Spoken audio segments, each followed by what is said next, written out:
Feminism is the theory of the political, economic, and social equality of the sexes and includes organized activity on behalf of women's rights and interests.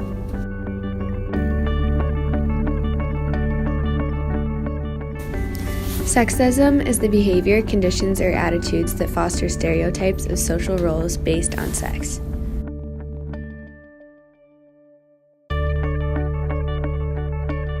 Domestic violence is a pattern of behaviors used by one partner to maintain power and control over another partner in an intimate relationship.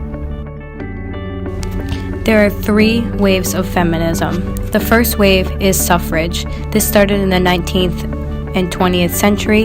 This focused mainly on suffrage alongside other legal rights for women. This movement was motivated to gain women the right to vote and other legal liberties. The second wave of feminism is for equal pay. This focused mainly on sexuality, reproductive rights, and the wage gap. This movement worked to securing career options for women and many reproductive rights to abortions.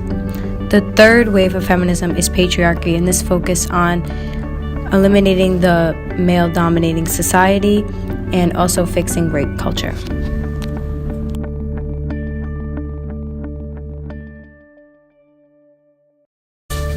Men hold the most power in society socially, economically, culturally, and domestically. This is called patriarchy. Patriarchy is men dominating the workforce, unequal pay for women, and the gender stereotypes/roles.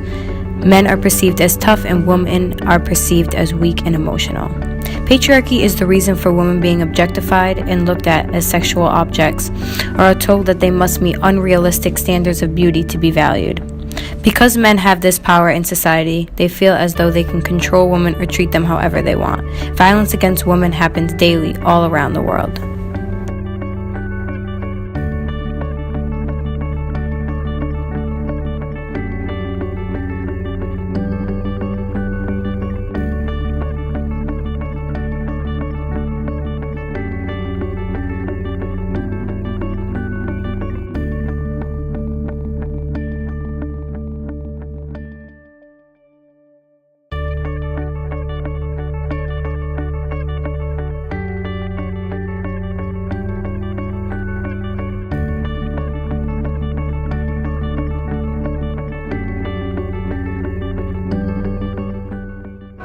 What are your opinions on sexism and how have you experienced it, if you have, in society?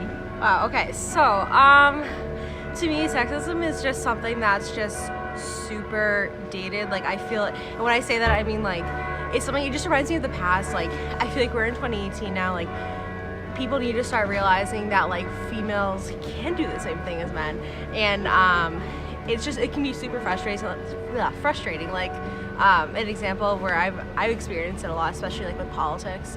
It can be very frustrating.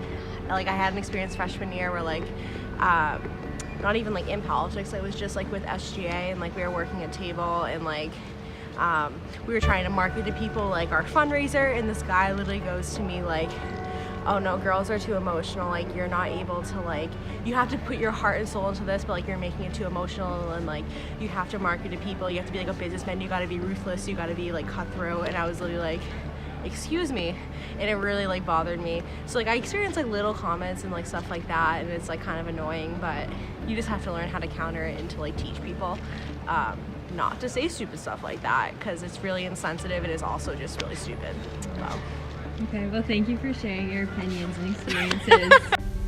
Domestic violence has quite the impact on our current economy as well. For instance, things such as medical care following an assault, the amount of lost time and paid work for victims, and court cases brought to attention by either party involved in the incident are just 3 items that are causing such a large impact in our economy. Approximately $4.1 billion goes into medical and mental services for patients and victims involved in intimate partner violence per year in the United States. On average, victims of domestic violence will have to go through a series of medical appointments that typically includes 21 physical therapy visits, 6 nights in the hospital, 4 dental visits, 3 physician visits, 3 outpatient visits, 2 emergency room trips, and 1 visit from a paramedic. Not only are people having to pay for all of these expenses, but along with this, they are losing paid hours as well. The workplace can also be a place for domestic violence to occur. About 50% of women who fall victim to domestic violence have admitted that they were abused by their partner at the workplace. Tactics such as requesting to immediately see their partner or constantly calling them are often used by abusers in workplace situations. It has been proven that approximately 8 million days of work were lost due to domestic violence situation, which equals out to losing over 32,000 jobs. Domestic violence has a very large toll economically on not just our country alone, but across the world.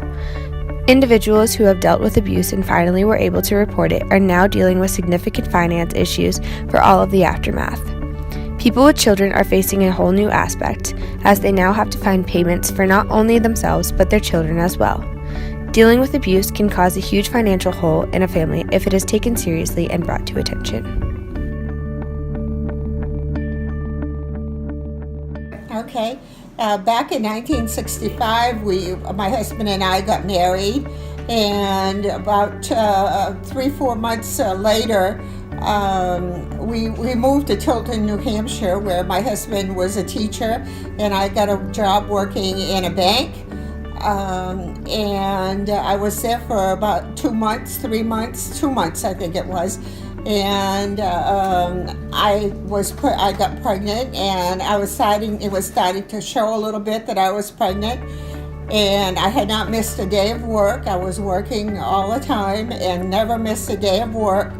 And the boss of the bank called me in and told me that I was fired because I was pregnant, and to just take my things and just leave, and that was the end of my job right there.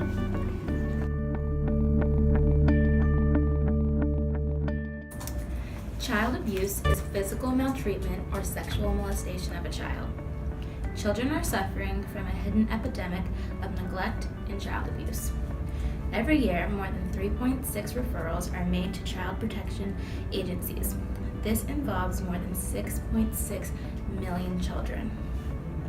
The U.S. has one of the worst records among industrialized nations. America loses an average of 4 to 7 children every day to neglect. A report of child abuse is made every 10 seconds. Individuals who've experienced neglect had an average life expectancy 2 decades shorter. It's proven liver disease and heart disease are tied to child abuse. 80% of 21-year-olds who have reported neglect have a psychological disorder. There is also a long-term financial impact of child abuse due to health care costs, child welfare expenditures, criminal justice expenditures, and much more. This can cost up to $124 billion. Children who experience child abuse are 9 times more likely to become involved in a criminal activity. There's also domestic violence in custody cases. At least 3 million children witness acts of domestic violence annually. Because domestic violence has been deemed a national problem, some states have begun to enact status-creating domestic violence presumptions. This can result in no access or very limited access to your children. To prove you've shown a pattern of safety for your child, you must complete anger management courses, batterers treatment courses, drug and alcohol treatment. You must have a negative test for drugs and alcohol, and participation in parenting education courses.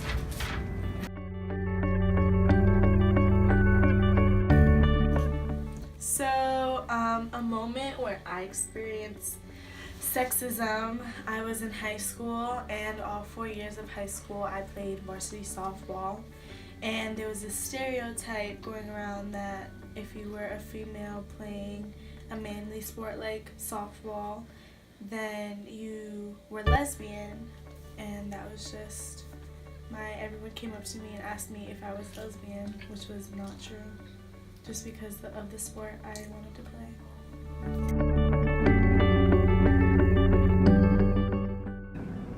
Is it going? Yeah, we can cut it. Okay. As you have heard, there are several types of effects that arise from domestic violence. Mental illness is a very serious and tragic problem faced by many victims. Physical abuse caused by domestic violence includes rape, unwanted and aborted pregnancies, stress-related illnesses, increased substance abuse, pregnancy complication, and suicide attempts, and homicide. Domestic violence is more than just these types of physical harm. The damage done to victims is left on their bodies and on their minds. There are several types of mental illnesses that domestic violence causes. Some include anxiety attacks, post-traumatic stress disorder or PTSD, chronic depression, acute distress disorder, and suicidal thoughts and ideation. Although a way to help victims overcome their mental illnesses would be to remove themselves from their dangerous relationship, many victims are unable to separate from their partner for a variety of reasons. There are insecure attachment styles within the relationship. This is considered a fearful attachment, which is defined as attachment anger. This anger leads to violence in the abusive relationships. Many insecure bonding styles develop from infancy, which also leads to violence. A neglected childhood experience can cause women to have a poor perception of themselves and a poor perception of their relationship with their mother. A poor perception of a woman's own body can lead to self-harm. In a domestic abusive relationship, the violent partner fulfills the part of the woman that hates herself. In other words, the woman does not have to harm herself anymore because the partner takes over this role of self-hatred. Fortunately, there are programs for women who experience this tragic domestic abuse. A study was performed to help female victims overcome their challenges, especially mental illness. One way that victims can recover for them is to know that they are not responsible for their own trauma. Another way for victims to overcome their mental illness is to receive regular contact with trusted professionals, including social workers, friends, and family. Further, enhanced coping strategies such as increased self-esteem are also shown through research to help victims. One key term to help women is empowerment. For a woman to know that she is worthy and is a significant factor in rising above her challenges and not letting her abusive relationship or mental illness define who she truly is.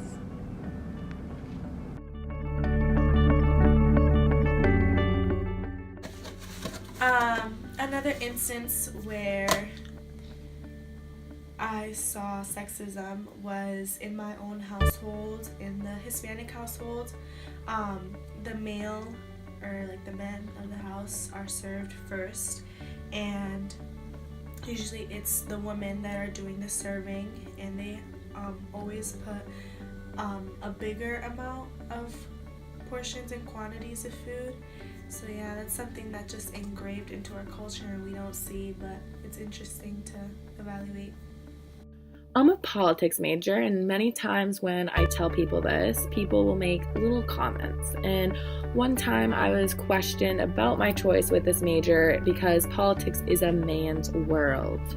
And when we do look at the political field, we can see that men do dominate and women have a lot of obstacles they have to face when advancing in this field. And this really goes to show that there are certain expectations of what occupations are meant for women compared to men. Go ahead. Ashley's interviewing me about how femininity, I believe, affected me when I was back in my 20s, perhaps, or young age.